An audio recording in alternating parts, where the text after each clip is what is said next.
Thank you all for coming. So I'm Eric Solivan. I'm the Director of Housing for the City of San Jose. And today we are going to go through a simplified version of an upcoming study session that we are presenting to City Council on December 8th.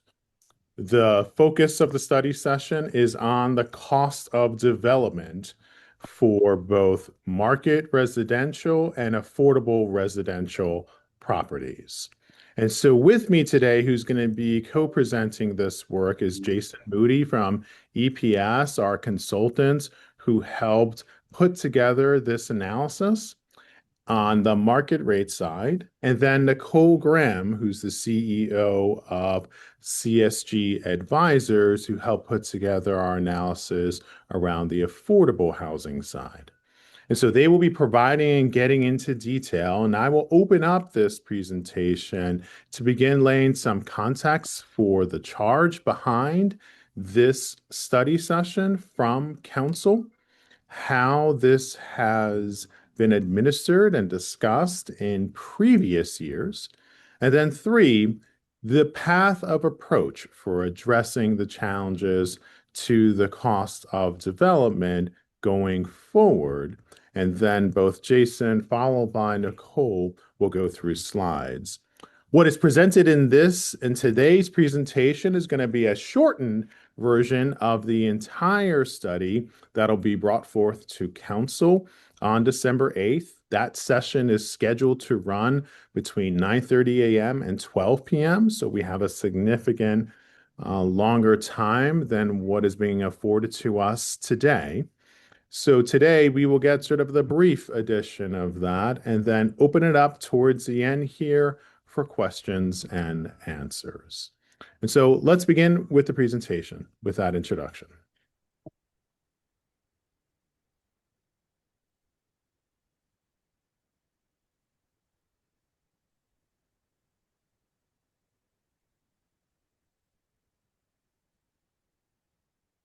Okay, so going first to the first slide here. So here's the quick background as I was providing and articulating at the start of the session. The housing department was charged by council to bring forth this study. And so we hired two experts in this field, EPS and CSG advisors, to put together this analysis to better understand what are the challenges to residential development in the city of San Jose. I will note that we did not have sufficient time or resources to get into all areas of the city. So this analysis is focused on primarily four areas that we will go to here in the next coming slides that have an experience the most development and are forecasted based on our general plan to have the largest areas of development in terms of additional units under our housing element and general plan. And so next slide. So let's start with market rate housing here.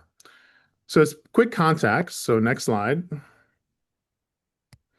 This is some important context to lay down some groundwork for how we approach this analysis.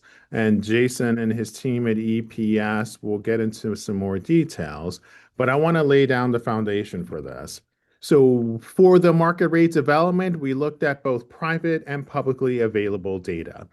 Two, we use some modeling to look at and run hypothetical scenarios for how we look at current market performance, some of those challenges and costing around market performance based on total development costs and hard costs, and across a varied building types, from your standard townhomes and stacked flats all the way to your towers and high rises, and then situating that hypothetical and projections within particular communities. Additional data analysis is needed, and I will note that at the top as we begin to break down the hard costs and the dispersion of hard costs between labor, materials, land costs, and financing. So we need some additional and a broader data set to reach more definitive determinations regarding those cost percentage breakdowns. But what is provided today provides a very good view as to where the challenges are. Some other important tools just to understand and some barriers in understanding this. As we think through these considerations from the city side, we know, as articulated in the housing element, the city does not produce units. What we do is foster an environment where housing units can be produced and provide four key areas of control that the city can contribute for the production of housing. The first is overall policy and programs. How do we, as a city, in the housing department and the many other departments that touch and process our work around development of housing, how are their policies, programs being implemented and administered? Two, what are the fees associated with those city programs, as well as taxes? And then the process around permitting. Those are factors within the global housing development ecosystem that the city controls. And there are many other factors that are outside the city's control, such as cost of land, market financing, and materials and supply chains. And we know each of those three areas, particularly here in Silicon Valley and in the city of San Jose, are experiencing enormous challenges and ever increasing cost. Next slide, please.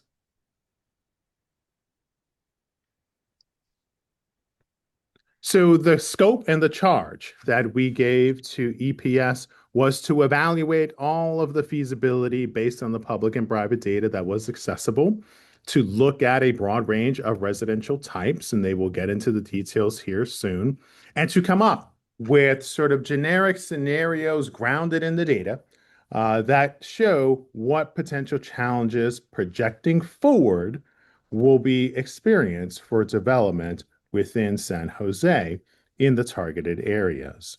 In addition, the four districts that we focused on in the MLS zones are a really core center. So there is other development throughout the city in all council districts. What we took a look at for the purposes of this development is for particular ones that have historically had the most growth or have based on the current general plan, will likely have the most growth going forward based on available land and opportunity. And this purpose of this study was really much to inform City Council on how best to utilize the factors within our control as city government to spur, incentivize, and foster an ecosystem for more housing production. And the results of this study will get factored into the city's utilization of what's called 1410.310 of our municipal code, which is the code upon which our incentive programs that we utilize for market rate development to spur, foster, and encourage more housing production on the market rate side of our city's housing stock. And so now I'm going to turn it over to Jason Moody and the EPS team to go forward with the discussion. Jason? Thank you. Again, Jason Moody. I'm a managing principal at Economic and Planning Systems firm. Is founded over 40 years ago in the Bay Area. I've been doing work in the Bay Area real estate market for over 40 years. I've been working for EPS for 30 years, so we've seen the business cycles come and go, and have a good handle on development trends in the Bay Area and South Bay and San Jose in particular. So I just want to go over the nuts and bolts of the financial analysis we put together and also some of the high level results. And the goal is really to solicit feedback, maybe answer questions. We really value the input from practitioners in the field when doing this type of work, because obviously you have your ears to the ground and can really provide some really good feedback to vet our analysis. A couple quick, I would say, caveats. Our work that we're showing now really reflects the 24-25 market. It's kind of a snapshot view. We gathered revenue and costs for this time frame from a variety of sources, mostly third-party sources like CoStar, Redfin, and Marshall & Swift, which is a construction cost database, as well as local developers. And of course, individual projects that any individual project is going to differ from what we show here. We're looking at kind of an average or a mean, very generic project, and obviously factors like location or quality or developer capability, site conditions will affect the performance of any particular site. We can go to the next slide. Uh, this is just a slide to show you how we vetted, one of the ways in which we vetted our assumptions. And we looked at some real projects that the city of San Jose has processed and the cost estimates from those projects. And this table kind of summarizes how those numbers on a cost per square foot compare with the numbers that we're using. And we're pretty much in line. On the far left under the podium and wrap, you can see we're at about 424 a square foot for hard costs, and that is kind of in range with some numbers of the sample pro formas we looked at were lower, some are higher, and for the podium again we're pretty close to the pro forma that was represents a real project by the city at 610 versus 621. So I'll get into more about these particular assumptions and prototypes. We can go to the next slide. Um, Before we get too much into the weeds, though, I think it's important to talk about the various product types that we're going to be looking at. And the product type itself is probably the key determinant in the cost of development because different types of buildings costs have different technologies and cost profiles. So on the for sale side, we looked at townhomes and then we also looked at stack flats. I'm sure most of the people on the call are familiar, but just in case you're not, the townhome is usually a 3 to 4 story building, maybe even two in some cases, wood frame construction. Parking is usually integrated into the building, so it's probably one of the lower cost types to build. Is stack flat is a little bit of a variant, but instead of having the housing each unit side by side, you actually maybe put a few on top of each other. It can be usually a little bit higher, tends to be higher density, but again, pretty much the same technology. You just get a little higher density out of it. You can go to the next slide. The rental product types that we looked at would be a podium, a wrap, and a tower. A podium is basically can go up to 8 stories actually, but the first 2 stories, if it goes to 8, are usually going to be concrete podium where the usually is the parking is going to be in that section, and the rest can be stick construction above that. The wrap is again a kind of a parking structure that's the residential wraps around the parking structure. It's a little bit lower cost concept, although it requires a slightly larger site. And then the tower itself is kind of the highest density of all. Steel frame is very expensive, more expensive than the other types. And it's usually the most common in very dense neighborhoods with transit connectivity. And so this was one that we only looked at for downtown San Jose. We didn't look at for the whole city. We can go to the next slide. So here's just the assumptions that we used in our analysis. These particular assumptions directly bear on the cost so that you can change these assumptions and it will affect the cost, but they're pretty generic at this point. They relate to density and they relate to parking ratios. Parking, as you all know, is a big factor in costs. So the density for the townhome is basically 20 units an acre. Stack flat, we're at 53. Podium is the most dense. I'm sorry, tower is the most dense at 235, and then podium, the wrap right now, we're assuming at a similar density, although typically podium can get a little bit denser than a wrap. And so we did everything to facilitate a kind of apples to apples comparison on residual land value, a concept we'll talk about shortly. We assume this is a 2 acre site. So just so we can compare the land value of a 2 acre site across these different product types. You can go to the next slide. And as Eric was mentioning, these are the areas in yellow that we focused in on our analysis. And what really differs in these areas from our perspective was just the rents, the sales prices, as well as fees. Actually, the city has different fees depending upon where you are in the city. We didn't make any changes in development costs by location. We made the assumption that essentially the developers are going to cost for same all things being equal is going to be the same whether you're wherever you are in the city. Although fees would be different and revenues would be different. You can go to the next slide. Um, again, a couple things. Again, our analysis is snapshot in time, and it's again very generic uh, product types. So we recognize a variety of factors, market factors, will affect both the revenues and the cost that any particular project will experience. Factors that can affect the value assumptions could be interest rate changes, mark cap rates, obviously achievable sales price. All those can vary by neighborhood. Cost factors, labor and materials can be affected by a variety of factors. Um, Financing terms, interest rates again, taxes and fees, which we will talk about. And then the entitlement streamlining and fast tracking, the permitting stuff that Eric had mentioned, those also can affect the costs. So we do sensitivity analysis in the next version that we'll show the council on these factors to see how sensitive our results are to changes in prices or changes in costs. So that's a big part of our analysis. You can go to the next slide. So a quick overview of what we found is with regard to Municipal Code 1410, which would allow the city to provide fee concessions and tax concessions for projects that really don't appear to be feasible. Um, those probably wouldn't apply in today's market for either for sale townhomes or stacked flats. They probably can go forward without, for the most cases, without tax or fee waivers. But the for rent, the podium, the wrap, and the towers, they tend to be not feasible in today's market, so they would probably be eligible for fee waivers.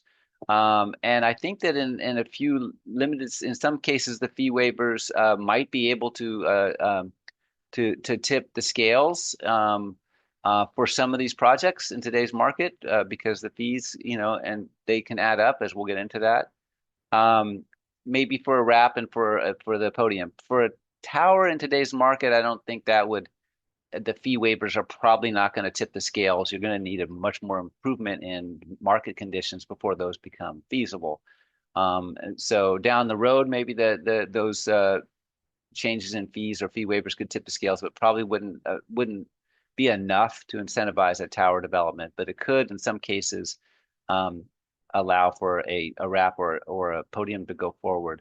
Other factors that we tested is obviously increases in rents or reduction in costs could allow these products to go forward as well. So I think 5 to 15% change in real cost could, for example, make a podium or a townhome go forward, whereas you would need a much higher level of increase in prices for the tower to move forward, more in the 10 to 50 to 35% range, or a commensurate reduction in development costs. You can go to the next slide. So on the way in which we've evaluated development feasibility here is using this concept of residual land value, which is a pretty basic and simple concept. It's basically the project value, the finished value of a project, what a developer will be able to sell it for or rent it for, minus the cost. But the costs exclude the land. It's just the total development cost, soft, hard cost, everything goes in. The difference between two numbers is essentially what the residual land value is.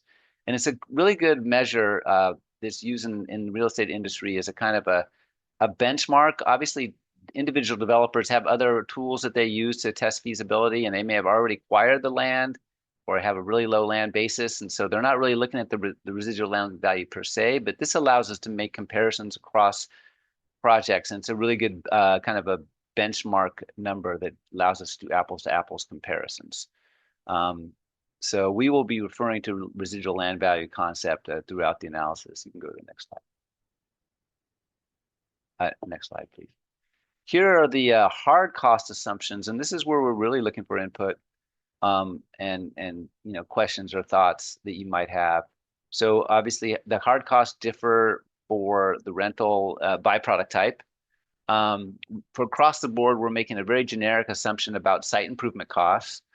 And then the hard costs per square foot, the per GSF gross square foot is the number that I think is the most relevant here. 266 for a townhome, a 285 for a stack flat, 380 for a podium, 380 for a wrap, and then 560 for a tower.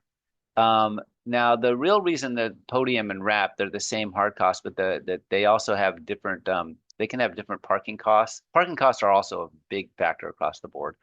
with parking being the lowest for both townhomes and stacked flats per space, and then highest for tower, because sometimes you have to go subterranean for a tower. Um, so it's about $50,000, sorry, $85,000 a space for subterranean versus say 50,000 for just regular podium, and 35 for a structured in a wrap project. And again, very much lower, about 13,000 for integrated in a townhome. In terms of the materials and supplies, how those versus labor, labor is about 30 to 35% of hard costs, generally speaking, and where materials and supplies makes up the rest for the hard cost portion of the thing. And that's an important number that for a variety of policy reasons that we want to continue to refine. But it's one where there's not a lot of really good data on how those break out, but that's what we've kind of used as a rule of thumb. And with data sources we do have, that's the breakout. You can go to the next slide. Um, as Eric mentioned, city impact fees and taxes are one of the things that the city can control. And right now, the city, again, they range by product type and by location within the city, with construction taxes being about 6,000 to 7,000, park in lieu fees being 11,000 to 12,000 per unit, inclusionary fees being about 21,000 to 50,000. Overall, we see that impact fees can range from about 5.5 to 10% of total costs, which can range from essentially 37,000 to 72,000. So they're not insignificant. So it is a lever the city has at its disposal, and it can move the needle in some cases for development. And go to the next slide. Interestingly, the city's taxes and fees do vary by zone within the city. And actually, I think the next slide after this probably shows how that shows that even better. You can go to the next slide. This shows how the taxes and impact fees can vary by location.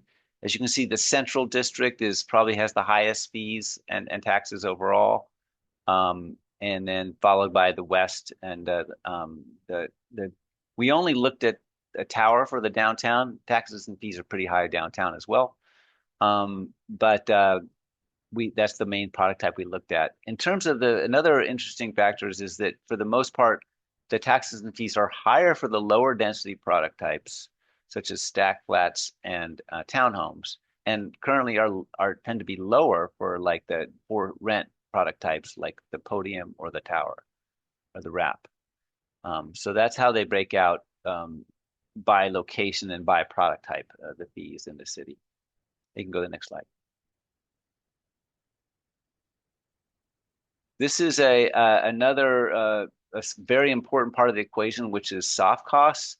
And this doesn't include fees; it's just the soft costs in general. And we use pretty generic assumptions here. And again, we're very interested in your thoughts on this. But usually, it's done as a percent of hard cost for architecture and engineering, about 4%. Financing is about 8%, and that's up from 5 years ago because interest rates have gone up so high. Another interesting thing is that the insurance costs are much higher for the for sale product because of the construction defect liability issues. So a little bit more expensive insurance, which can be a significant number on the soft costs. And then we all included developer fee and contingency in the soft costs as well. But again, your input on these assumptions would be we would definitely interested in vetting these numbers with the development community further. You can go to the next slide. Finally, I want to just another very important consideration in the feasibility is how the city of San Jose compares with its neighbors in terms of pricing, and that's what this table shows. Right now, San Jose does appear to be a lower cost market, lower price, lower rents, lower price points than the neighbors. I think that is a good thing actually because it shows that there's some room for growth. And as San Jose becomes more competitive, and it can get closer up to its neighbors. You never want to be the most expensive market because you're probably not going to be able to go up too much further than that. And I think there is some room for growth in San Jose on the price points. And for the so you can see the townhome and the stack flat and podium vary here in terms of the total price point. One is showing rents, the other is showing for the rental, it's rents on the right and price points on the left. We can go over these assumptions more if we have time. I can go to the next slide. So just quick key takeaways on the market rate housing side. Townhomes and stack flats do appear feasible in general and under current market conditions, but the multifamily podium and wrap are less feasible and appear infeasible under the current market conditions, although there may be situations in which fee waivers may be able to tip the scales, particularly for a wrap or for a podium product. And then overall, San Jose still remains pretty competitive relative to its neighbors in terms of the price points. Competitive meaning it tends to be a slightly lower cost market. Another thing we did look at, we compared the fees in San Jose with its neighbors, and San Jose's fees are impact fees and taxes are again not exceedingly high. In fact, they tend to be lower than those neighbors that we looked at. So that's a good thing from a developer's perspective. They aren't paying the fee burden in San Jose isn't inordinate relative to the neighboring communities. Okay, next slide. We do want to talk briefly about the office to residential conversions. This is not a type of development that we have generic cost numbers on because of the high variability. But with the pandemic it has hit the office market exceedingly hard, and a lot of downtowns, not just San Jose, but throughout the Bay Area, have been hit by the pandemic.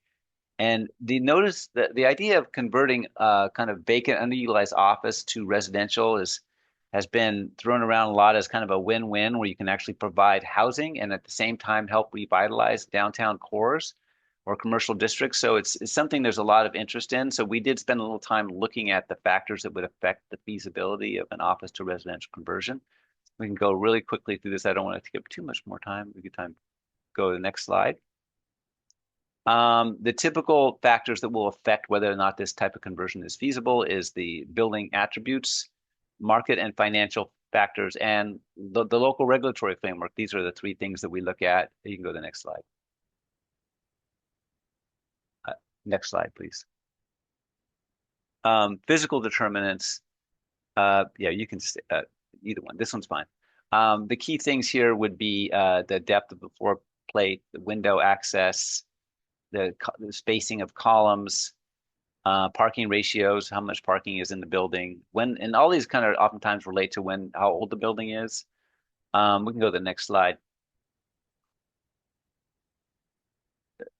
And next slide. These are just two examples of buildings that might be good or might not be good. So the one on the left it has narrow floor plates, which tends to be good. It has operable windows, which also is good for residential. Taller ceilings.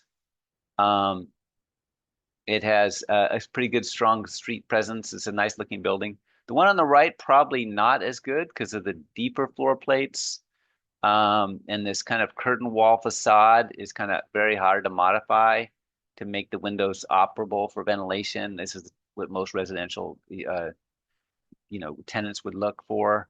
The center core is not really effective. You really have a hard time making separate bedrooms out of this type of building. And lower ceiling heights, again, not good for residential. So this one on the right is probably not as good. It's also a newer building, so another reason why it probably wouldn't be as good. We can go to the next slide. There are market factors, just independent of what the building is made of. I think some very important market factors are if the office building acquisition cost is just too high, like a new building, it's just going to be infeasible for a residential builder to buy it and then convert it. They're just really expensive, and the newer buildings probably fall into this category more than older ones. And also the financial condition of the existing owner. If they own the office building outright, they're probably unfortunately going to hold on to it and hope for the market to turn on office, because when the office market is strong, the rents are higher than residential. So usually we're looking for distressed owners before you can really get a good purchase price.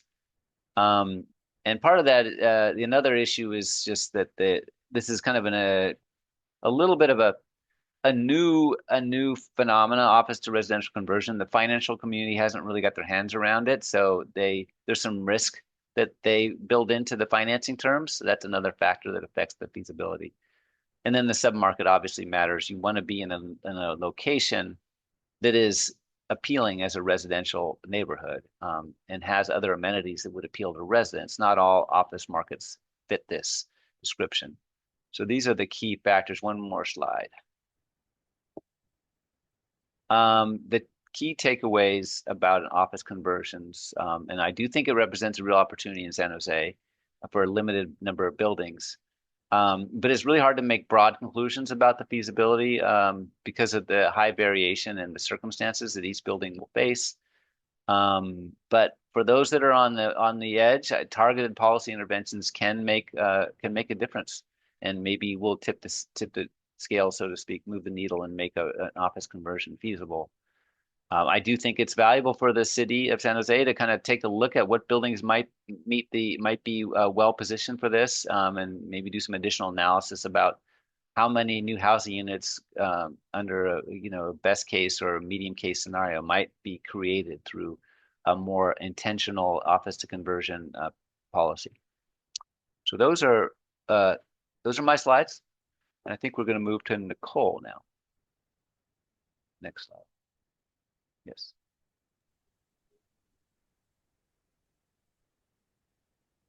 Yeah, and Eric, did you want to introduce this? Nicole, let me introduce you for a second. Sure.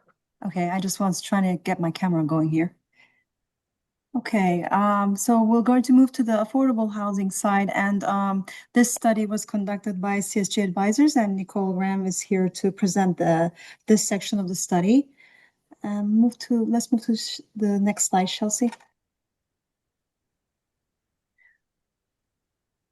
So what we looked at is a sample of affordable housing applications, tax credit applications, plus a larger group over a certain amount of time. So Nicole's going to go through those findings, but this is the initial highlights of the study.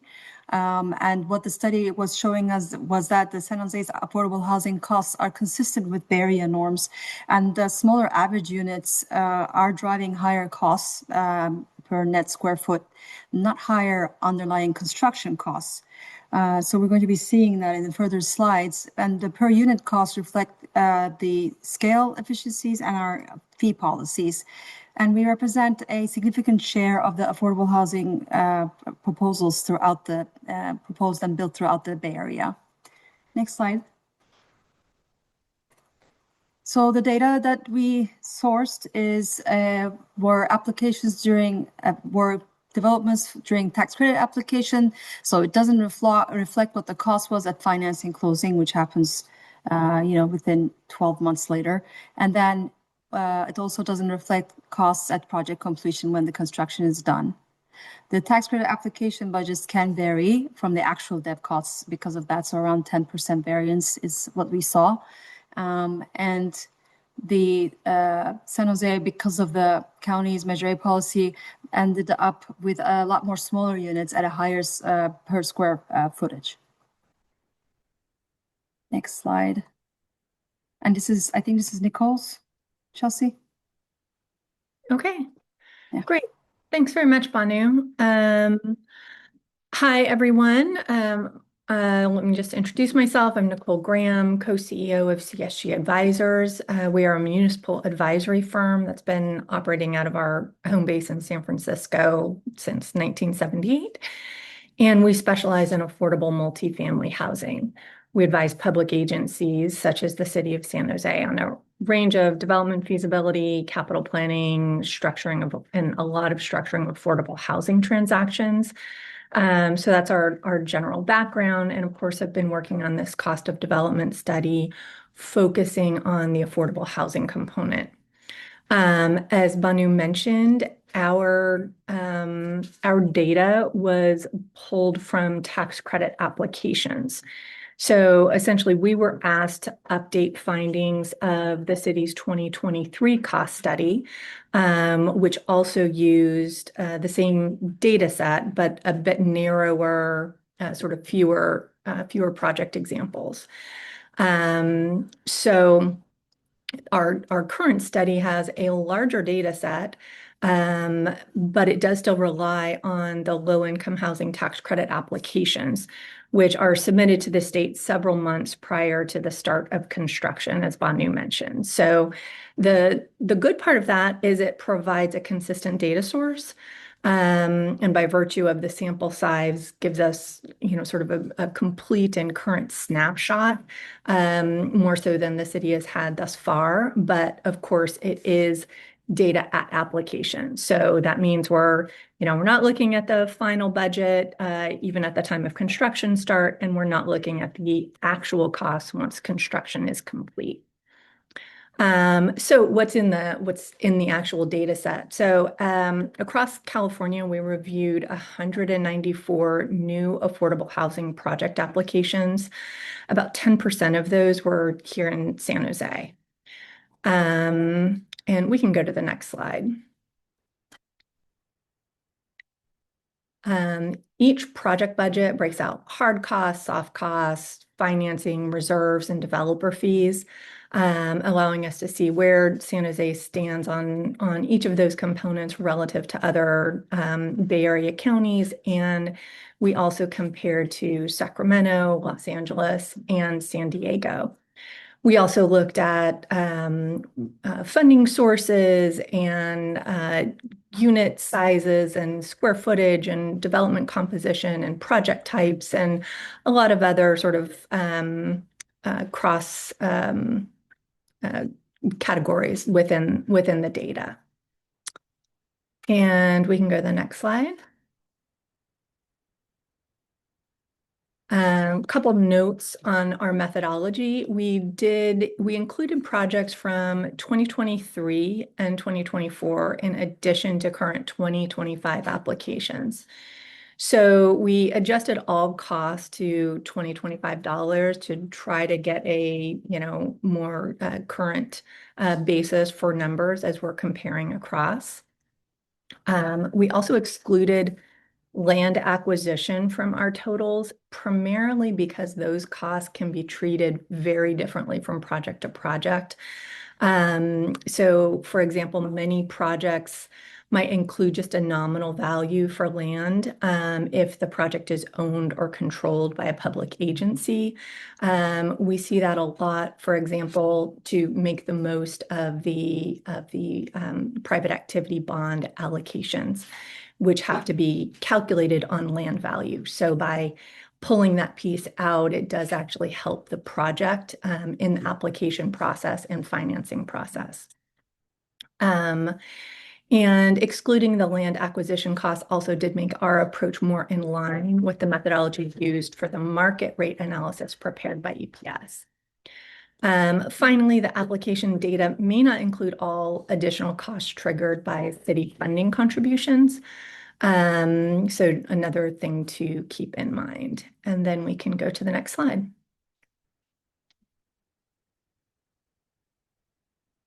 All right, now that we've described how we approach this, we can get back to the conclusions. Thank you. And yep, no, you were right. Sorry, we can go to, yes, perfect. Okay, so you can see here that regional costs range from about $840 per net square foot in Solano County to a high of over $1,400 per net square foot in San Francisco. At an average cost per net square foot of $1,050 among the applications that we reviewed, San Jose sits comfortably in the middle of that range, between Sonoma County at just over $1,000 and neighboring San Mateo at $1,062. San Jose's average per net square foot cost also lines up closely with Santa Clara. So right in the middle of that pack, if we exclude San Francisco as sort of a clear outlier when we're looking at these numbers. In this top chart, excuse me, in the top chart by net square foot, we've listed each county in ascending order by cost per net square foot. And we've kept that same order in the bottom chart that looks at average cost per unit. And you can see that there's no real correlation from one chart to the next. So it sort of shows that on a per unit basis, the costs really vary from, there's not necessarily a relationship between the cost per net square foot and the cost per unit. On a per unit basis, San Jose is more comparable to Solano, Alameda, and Santa Clara County. And the interesting thing is, and we'll see this on the next slide, is that it's not so much the geography that appears to drive the cost differences here as much as it is the type of building and the size of the units being developed. So if we go to the next slide, please.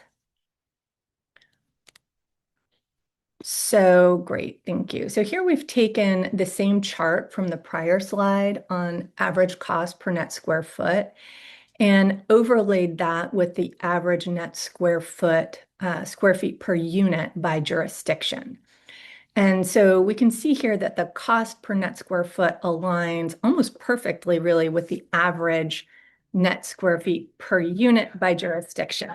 With the highest cost per net square foot jurisdictions like San Francisco and Alameda matched up with the smallest average unit sizes at 573 and 529 square feet per unit, respectively.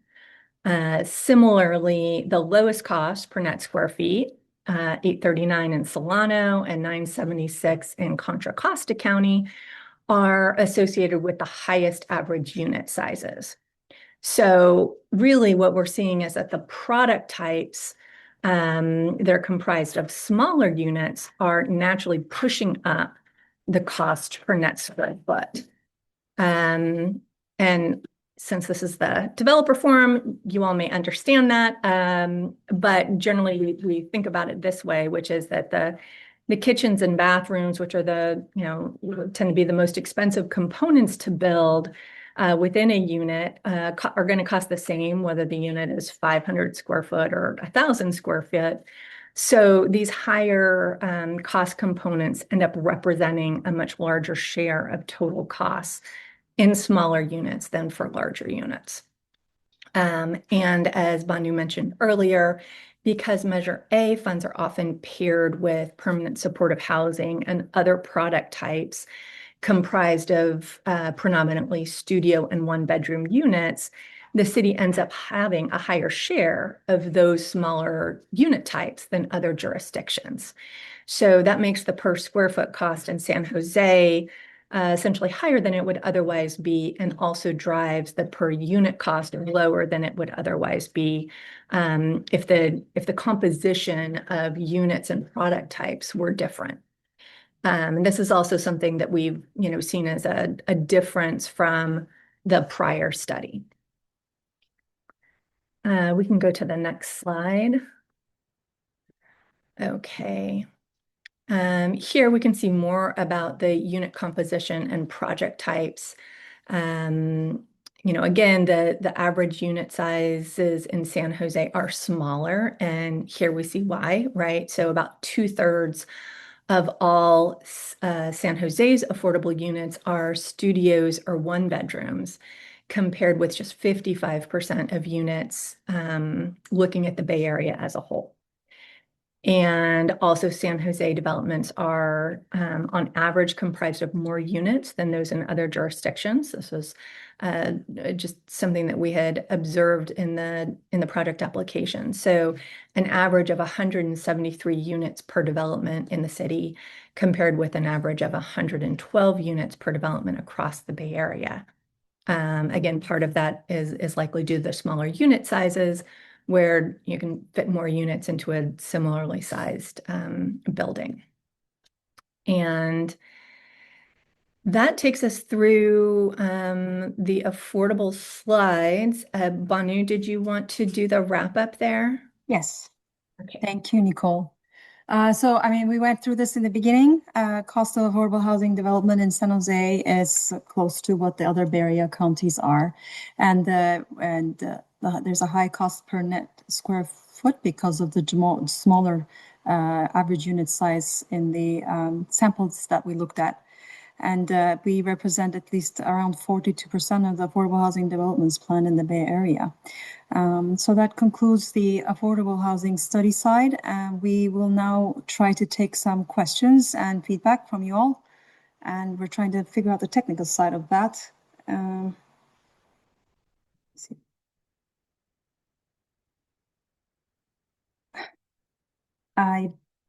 I think what we want to be able to hear from you. We want this to be a back and forth discussion, but I'm not sure if the webinar was set up correctly. Rather than just you posting questions and us addressing them that way. We're going to Andrea, see. so it Chelsea? should be able to work now. So Andrea, go ahead and try and unmute and talk. Okay, let's try it. Can you hear Thanks. me? Yes. Okay, Great. great. This was really interesting, and I think it really helped me understand what I think the question was. But I guess if you could sort of restate the overarching question that council asked of you guys out of these studies, because I think I came in with a completely different understanding of what this cost study might be. Because the cost of affordable housing is top of mind for many right now. But anyway, so. And how will this be used on policy moving forward? Or is it just a data point for council right now? Thank you. Is that question for me? Could you please repeat the first part of your question? It's just what drove this? What was the overarching question from council, and how will it be used in policy moving I see. forward? So the cost of development study, both market rate and affordable, is the council direction that we do. We conduct the study every year, and we try to bring it to council around towards the end of the year, around fall, and really to sort of see what the trends and changes are in the market and how that's that's affecting and impacting development here in the Bay Area, and particularly in San Jose. And we hear a lot of feedback on what the various cost factors could be. And so this study sort of highlights whether those are really the case and what's the most impactful factors here. Will it eventually impact policies? It may shape some policies, and council may start to look at some of these items and see whether there's any factors in our control versus not. So it may or may not impact and shape policy, but really that's going to be on council when we present on December 8th, and we'll be able to get some feedback then. Okay, thank you. Letitia? Okay, thank you so much, Banu. This was so informative, like Nicole, thanks.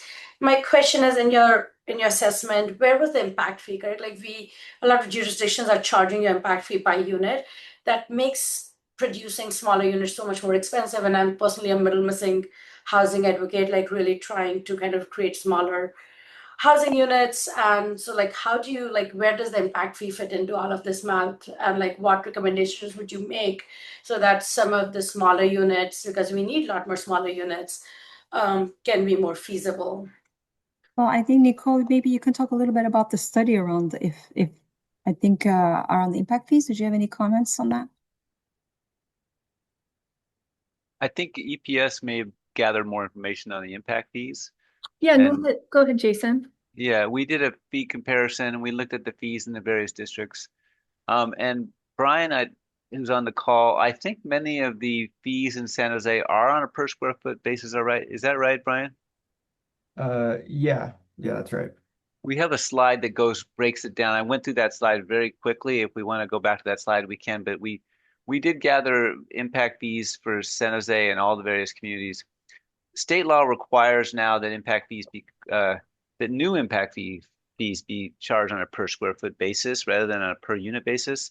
But old impact fees are kind of grandfathered in, so cities are gradually moving as they update their fee programs to the per square foot approach.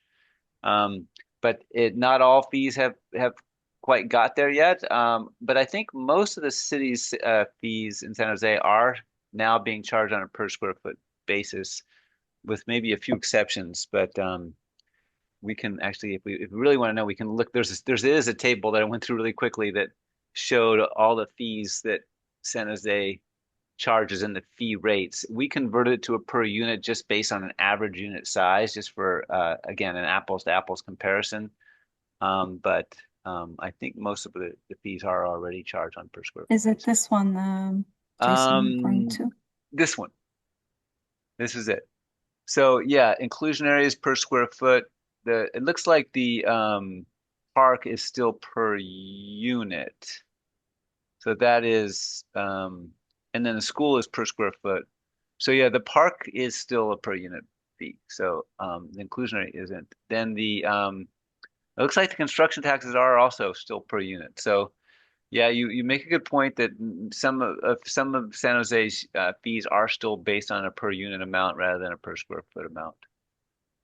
We did in our study look at impact fees per unit by the different jurisdictions, and San Jose did not was not higher Yeah. than average, I will say. So that may not be true on a per square foot basis, though, to your point, but it did not look like an outlier when we looked at it as just a standalone cost. The city council will have that table on there, which shows how San Jose compares to the other jurisdictions. Thank you. Thank you. Maria? Yeah, this is actually great information. Thanks for sharing. One item that I shared with Jason Moody via the chat was that on conversions, historical buildings could be attractive to developers and investors because these type of buildings may offer tax credits. So that might be like something that's helpful for them. Also, I wanted to share in the last 3 months and outside of work, I've met with various development company leaders. And one thing they would all like to see is a quicker entitlement review timeline. This is because the market conditions are changing very fast lately. And what might pencil now might not pencil in the next year and a half or 2 years. So, there's asking if there's any way that the entitlement process could be turned around quicker. And then lastly, last week I met with Eden Housing, and they brought to my attention that that on the affordable side of things, the funding process is very competitive and the amount of funds are limited. They can only fund like so many units per cycle. So I don't know if there's any way we as a city could like try to see if we can bring more funds or more availability for the developers. And this is a long-term challenge. It's one of the biggest challenges that developers deal with in building affordable housing. There's multiple sources of funding. Some of these are now, published only once a year, like some of the ACD Supernova, and it takes a pretty significant amount of time to gather and put together the financial stack. So if that time could be reduced from an average 2 years to 1, or even like 6 months, that would make a considerable difference, I'm sure. So I see your point there. But some of these are not really in our control now in terms of the city raising more funds. I mean, that is in the plans, and we're trying to see what we can do there. Great, thank you. Thanks, Maria. Andrew? Hi, this is Andrew Belak from the Santa Clara County Housing Authority. Thanks for all the information. Seems like there's a lot of really helpful data that I think will go a long way. I wanted to ask, drilling down on a couple things. I noticed it looks like for the market rate projects, the overarching numbers for costs were done on a gross square foot basis, but from my understanding, it looked like it was a net square foot basis for the affordable. I'm wondering if there's sort of a reason for the different metrics there. And then for the affordable data, I was wondering if you separated out, or if you would consider separating out prevailing wage versus non-prevailing wage projects, because obviously that makes a big difference in how much detail you got into and sort of the hard costs and drivers of some of the hard costs. Jason, you want to take the first part? Oh, you're muted.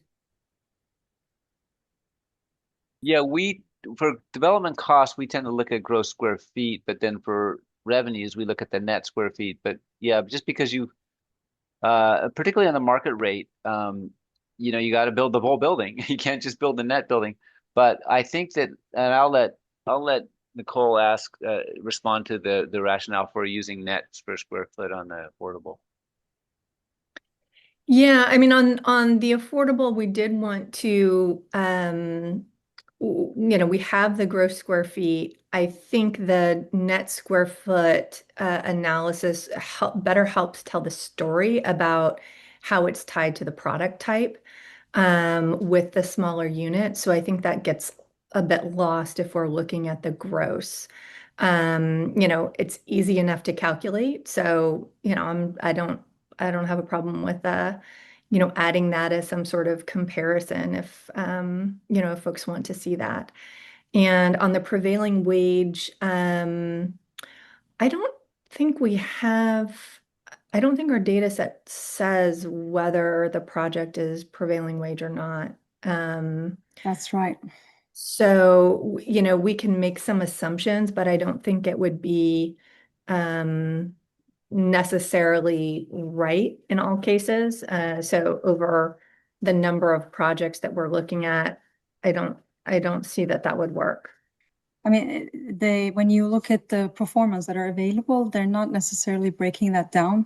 And we know that on our side, at least, that if it's city funded or there's any incentives they're receiving, they're going to be subject to prevailing wages. But if you're just looking at applications, and if we don't recognize the project, we might know, but they're not really breaking that down, saying we're subject to it, and this is the rates we used. So we don't have that much granular information to be able to run an analysis on that item, a very detailed analysis and a conclusion.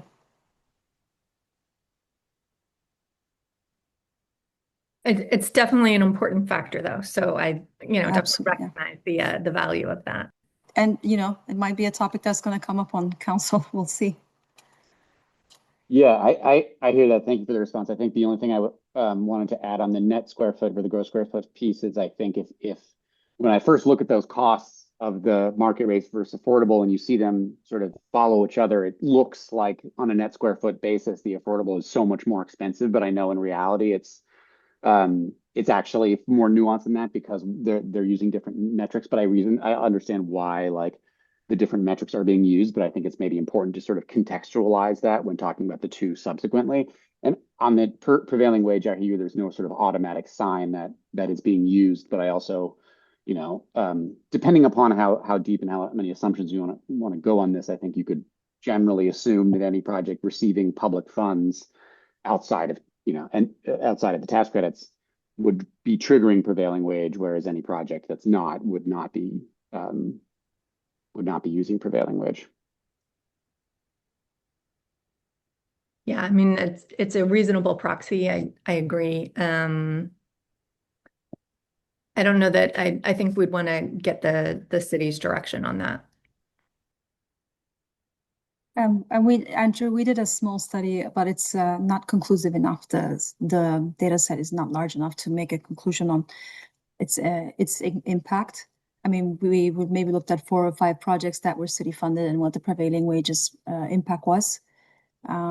But we don't have anything conclusive as we don't have a huge data set on the details. So, but I understand your point. Thanks. All right, there are no further questions, Banu, and we're at time. Wow, that worked out well. I thought Jason, you'd get a lot of questions. All right. Well, thank you everybody for attending, and we appreciate all the feedback. And we look forward to also seeing you at the council meeting, which is on December 8th. So stay tuned for that. Can I just add one more thing? For those who were observing and saw these numbers and have some input that they weren't able to ask, I think just emailing us, we would definitely value your thoughts on, particularly on the cost side of the equation, to make sure we have those numbers correct, or any other element that you have input on. I think, like, who would be the person to contact? The email. Chelsea, who's the contact on the webinar? I am. Right. So if you email me, I will make sure that those questions or comments get directed to Jason and Nicole.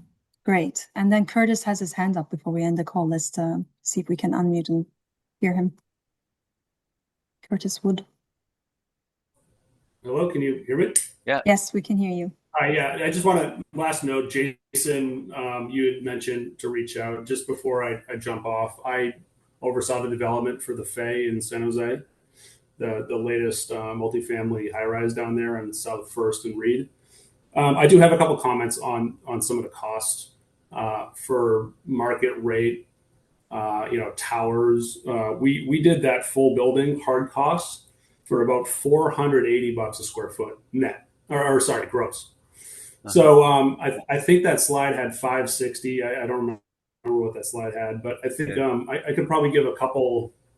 I could probably give some feedback to the group. I don't have your emails, but if you could share your emails, I could reach out. It's a pretty recent project. It was opened last year, finished construction last year. It was mostly union labor. So it's a pretty recent metric, if that would help. That's great. I just put my email on the chat, so happy to reach out. If you actually, that's the best way to do it. Then we can just chat if you want. But I'd love to hear your input. Awesome. Okay. Any other questions, comments? Going once, going twice, thrice. Okay. Thank you, everybody. Have a good weekend. Thank you, everyone. Bye-bye. Bye. Thank you.